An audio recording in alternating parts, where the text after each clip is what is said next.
एक बार की बात है, एक दिन सूर्य और हवा में अचानक विवाद होने लगा।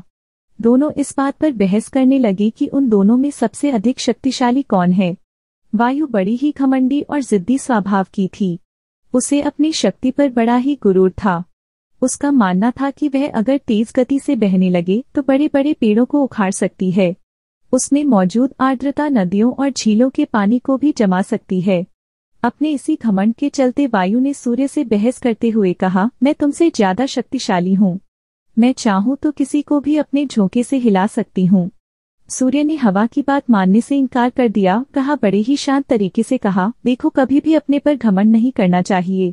हवा ने बात मान ली और कहा, ठीक है, सबसे पहले मैं कोशिश करूंगी, तब तक तुम बादलों में छिप जाओ। हवा यह सुनकर चिढ़ गई और खुद को ज्यादा शक्तिशाली बताती रही। इस पर दोनों आपस में बहस कर ही रहे थे कि उन्हें तभी रास्ते में एक आदमी दिखाई दिया। उस आदमी ने कोट पहना हुआ था। उसे देखकर सूर्य के मन में एक योजना आई। उसने हवा से कहा, जो भी इस आदमी को उसका कोट उतारने के लिए मजबूर कर देगा उसे ही अधिक शक्तिशाली माना जाएगा। हवा ने बात मान ली और कहा, ठीक है, सबसे पहले मैं कोशिश करूंगी, तब तक तुम बादलों में छिप जाओ।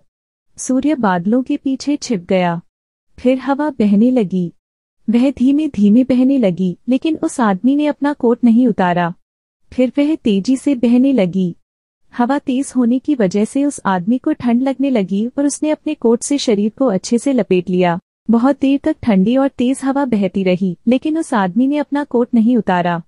अंत में हवा थककर शांत हो गई। इसके बाद सूर्य की बारी आई। वह बादलों से बाहर निकला और हल्की धूप करके चमकने लगा। हल्की धूप होते ही उस व्यक्ति को ठंड के तापमान से थोड़ी राहत मिली तो उसने अपना कोट ढीला कर दिया। इसके बाद फिर सूर्य तेजी से चमकने लगा और तेज धूप निकल गई। तेज धूप होते ही आदमी को गर्मी लगने लगी और उसने अपना कोट उतार दिया।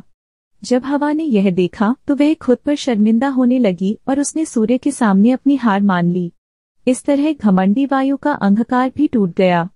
कहानी से सीख, खुद की योग्यता व ताकत पर कभी घमंड नहीं करना चाहिए, क्योंकि घमंड करने वालों की कभी जीत नहीं होती है।